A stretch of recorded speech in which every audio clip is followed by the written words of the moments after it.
年后如何快速找到好的工作？从年后的2月份、3月份是很多人找工作的黄金时期，这个时候也是企业招聘的旺季，他们会投放出大量的岗位。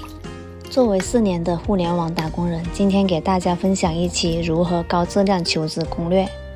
首先，简历如何让人眼前一亮？很多人在投简历的时候只准备了一个模板，这个是最大的误区。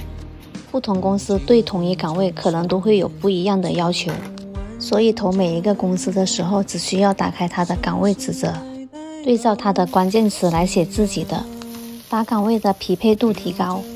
第二个，学会4大法则去量化简历，突出过往工作的成绩。大家可以看一下，这就是有量化和无量化的区别。如果你是面试官，你会选择谁呢？第三个，提前准备自我介绍。自我介绍往往决定了面试官对你的第一印象。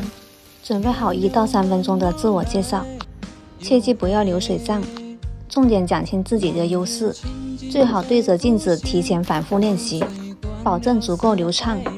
找工作是一个相互选择的过程，不用害怕面试官给到的压力，相信自己。